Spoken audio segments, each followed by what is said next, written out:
Welcome to session 2 of Basic Principles of Accounting. Students, today we'll cover accounting terms and accrual system of accounting. As we discussed in the last session also, there were some accounting terms. So in continuation with that, there are more accounting terms to be discussed, and today we'll discuss the systems of accounting, that is accrual system and cash system of accounting.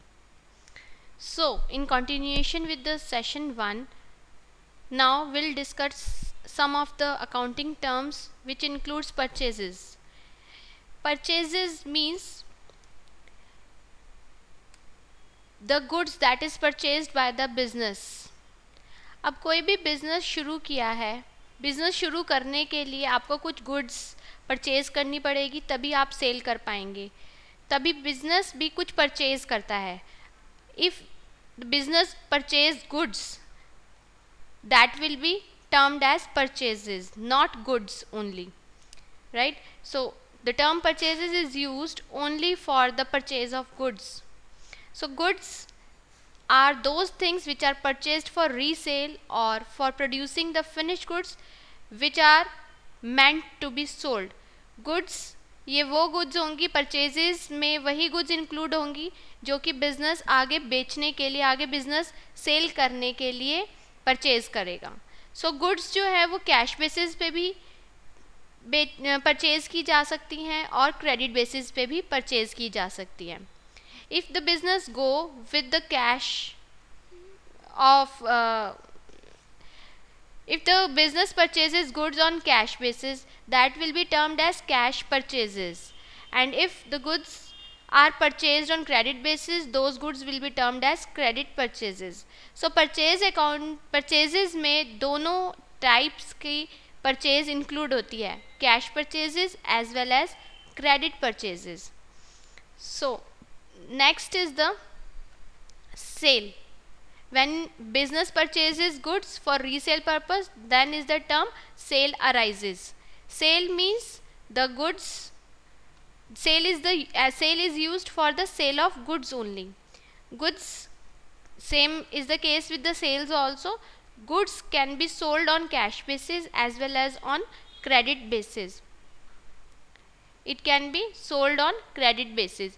So when the goods are sold on cash basis, those sale will be termed as cash sales. But if goods sold are on credit basis, those sale will be termed as credit sale. So similarly, sales include both cash as well as credit. So cash sales and credit sales are included under sales account. Now comes to stock. It's a very important term. इसमें ज़्यादातर students confuse हो जाते हैं, but there is no need to confusion. Stock means कि जितनी भी goods आपकी unsold ware house में पड़ी हैं वो सब हमारा स्टॉक होती हैं. Stock means the goods that are lying unsold on a particular date. किसी भी पर्टिकुलर डेट पे अगर आप चेक करना चाहे कि हमारा स्टॉक कितना है, तो जितना भी हमारा अनसोल्ड गुड्स होगी वो सब स्टॉक की कैटेगरी में आएगी. सो stock is valued on cost basis. जितने पे स्टॉक को परचेज किया गया है, जिस कॉस्ट पे स्टॉक को परचेज किया गया है, वो होगा valued on stock and market price. तो स्टॉक की जो वैल्यूएशन की जाती है वो कॉस्ट को और मार्केट प्राइस को कंपेयर किया जाता है, और इनमें से जो कम वैल्यू होती है उसके ऊपर हम वैल्यू करते हैं स्टॉक को. सो स्टॉक जो होता है ये हमारा दो तरीके का हो सकता है, ओपनिंग स्टॉक और क्लोजिंग स्टॉक. ओपनिंग स्टॉक का मतलब है कि जब हम बुक्स बनाना शुरू करते हैं या अकाउंटिंग ईयर जब स्टार्ट होता है, उस टाइम पे बैलेंस हमारा कितना अवेलेबल है, स्टॉक का बैलेंस कितना अवेलेबल है, that is opening stock. The goods which are unsold in the beginning of the year, that will be termed as opening stock.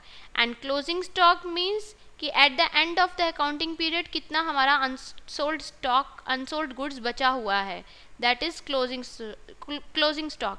That means opening stock means in the beginning of the year, unsold goods which are in the beginning of the accounting year, and closing stock means goods, unsold goods at the end of the accounting year. Now we have to understand the losses. Losses means कि जहाँ से business को कुछ benefit नहीं मिल रहा है. Loss is something against which the business receives no benefit. कोई बेनिफिट नहीं हो रहा बिजनेस को तो हम उसको बोलेंगे लॉस.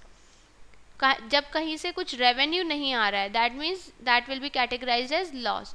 सो लॉस किसी भी तरीके से हो सकता है. Loss by theft, loss by fire. This is what we call it as loss. Now comes to drawings. Drawings देखिए, ड्राइंग्स ये वो अमाउंट है जो कि प्रोप्राइटर या ओनर अपने पर्सनल यूज़ के लिए बिजनेस में से विड्रॉ करता है. That is termed as drawings. It is the amount of money taken away by the proprietor for his personal use. अपने पर्सनल एक्सपेंडिचर करने के लिए जितना भी अमाउंट प्रोप्राइटर बिजनेस में से विड्रॉ करेगा वो ड्राइंग्स की कैटेगरी में आता है. And that is what we call it as drawings. Now comes to discount. अब देखिए डिस्काउंट क्या है. हम शॉपिंग करने जाते हैं तो सेलर्स डिस्काउंट देते हैं, right. So discount when the customers are allowed any deduction. Discount का मतलब ये है कि कुछ भी जैसी चीज़ हम परचेज करते हैं अगर उसके ऊपर कुछ डिस्काउंट है तो जो एक्चुअल प्राइस होता है उससे हमें कम प्राइस पे करना होता है. So that is the benefit given to the customer by the business. That is termed as discount. When the customers are allowed any deduction or allowance from an amount due, that is called discount. So discount payable क्या होगा, ये एक expense होता है organization का, जबकि where discount received is an income. Discount payable कब होगा, जब business अपने customers को discount allow करते हैं. That is discount payable and it will be termed as the expense for the business. While on the other hand discount received means when the business purchases goods from its suppliers. Sometimes supplier they also give discounts for the goods supplied. So that means here यहाँ पर business को जो actual amount है उससे कम amount पे करना होगा. तो उस केस में क्या है कि बिजनेस को इनकम हो रहा है. That is discount received. When the business receive discount from its supplier will be discount received and it will be an income. On the other side if it allow to the customer it will be an expense for the firm. Now comes to there are two categories of discount. दो तरीके से discount allow किया जाता है. There are two types of discount, trade discount and cash discount. Trade discount is basically when some discount is allowed in the prices of goods on the basis of the sale of item. Trade discount basically हम books of accounts में record नहीं करते, ये list price पे दिया जाता है. On the other side cash discount जो है वो quick payment receive करने के लिए दिया जाता है कस्टमर्स को. So when debtors they are allowed some discount in the prices of the goods for quick payment, ताकि वहाँ से कस्टमर्स के पास से हमें जल्दी पेमेंट मिल जाए, तो वहाँ पर हम कैश डिस्काउंट यूज़ करते हैं and it will be shown in accounting books. Next is solvent. Solvent as the name indicates, solvent means a person who is in a position to pay his debts. Solvent और insolvent हम कब use करते हैं, जब company के ऊपर कुछ loan है या नहीं है. अगर कंपनी के ऊपर लोन नहीं है और लोन है बट कंपनी इस पोजीशन में है कि उस लोन की रीपेमेंट कर सकती है, उसकी टाइमली इंटरेस्ट की पेमेंट कर सकती है, तो उस केस को हम बोलेंगे that the company is solvent or the business is solvent. That means now the business is able to pay his debts as and when it becomes due. On the other hand side insolvency position ये वो position होती है जहाँ पर company के ऊपर dates pile up होते रहते हैं लेकिन कंपनी जो है उसको पे नहीं कर पाती. So that is insolvency. A person who is not in such a position to pay his debts after they become due. Due होने के बाद भी कंपनी अपने डेट्स की पेमेंट नहीं कर पाती तो उसको हम बोलेंगे insolvent. Now comes to bad debts. Bad debts basically उस केस में आता है जब कंपनी अपने कस्टमर्स को सेल करती है, बेसिकली क्रेडिट सेल करती है। अगर sometimes company sold goods on credit basis, some customers pay them back but some customers do not pay. So when customers or the debtors they fail to pay their dues either partially or completely, so that is what, वहाँ से अब हमारे पास कोई पैसा नहीं आने वाला तो वो अमाउंट क्या हो जाएगा, bad debts. So bad debts क्या होगा, bad debts will be a loss to the firm, it is a loss to the business. Now comes to purchase return. अब देखिए परचेज रिटर्न क्या है। परचेज रिटर्न, जब बिजनेस कुछ purchase करेगा, goods purchase होंगी, तो उस केस में कुछ डिफेक्टिव गुड्स भी हो सकती है, तो उस केस में क्या होगा, business will have to return those goods to the suppliers, so that will be termed as purchase return. और इसको हम कोई और नाम से भी बोलते हैं, that is what, return outward, right? So that is what return outward or purchase return, we can use both the terms in the same manner. Next is the reserves for bad debts or provision for bad debts. अब देखिए reserve for bad debts क्या है और provision for bad debts क्या है।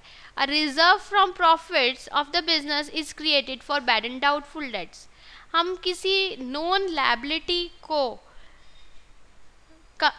Meet out करने के लिए हम उसके लिए प्रोविज़न बना सकते हैं, और ये प्रोविज़न जो बनाया जाता है या ये जो रिज़र्व रखा जाता है ये बिजनेस के प्रॉफिट्स में से क्रिएट किया जाता है।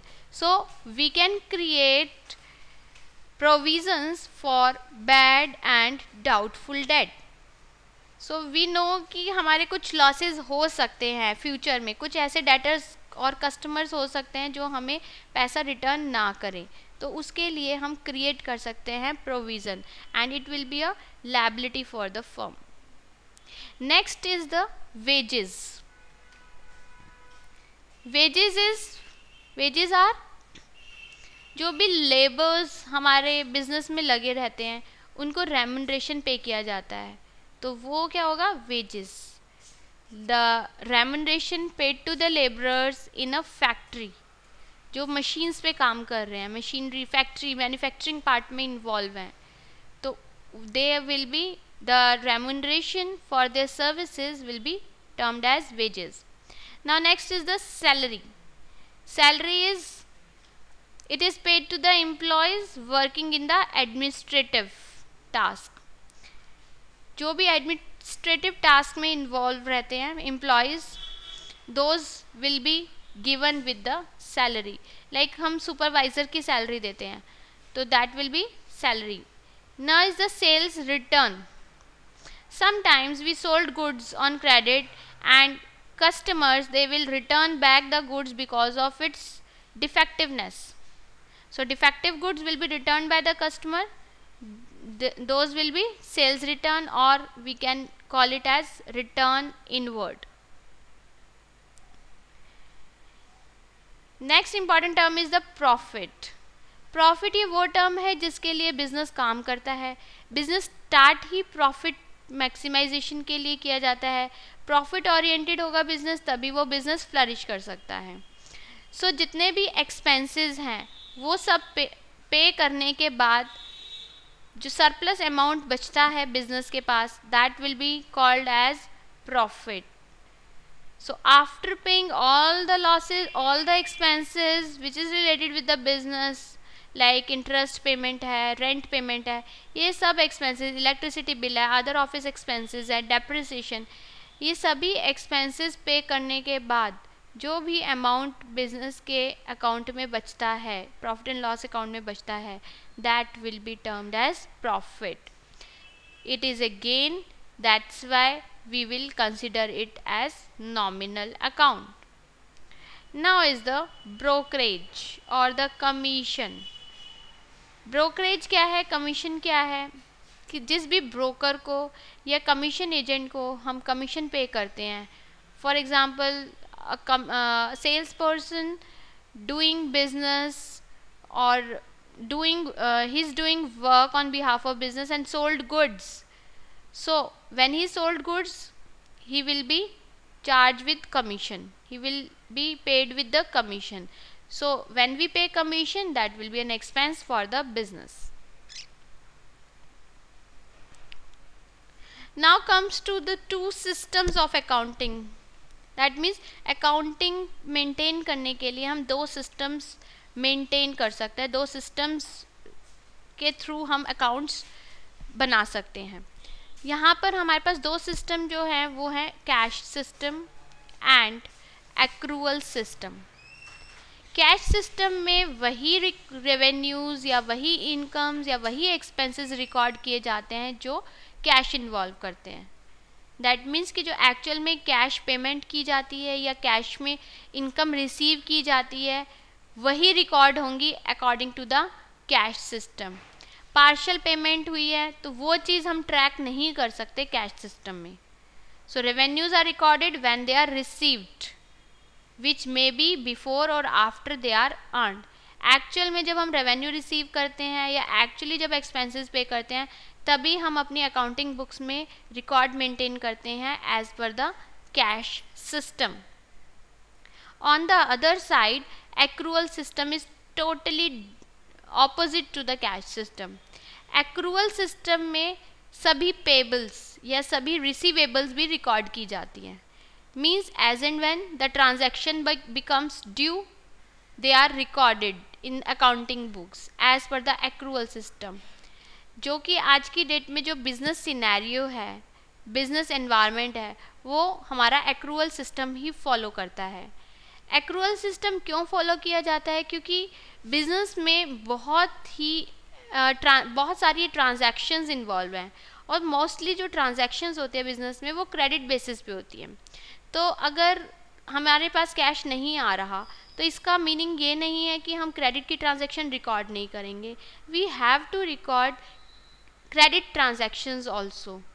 So normally the business follows accrual systems of accounting. So student, today by this we are ending our session. In the last of these slides we have questions to answer. Here in the first question you have to define certain terms. These are very simple terms and you can easily define, that are sales, drawings, bad debts and wages. And second thing is you have to explain the accrual system of accounting. So student, this is all about from my side. Thank you very much.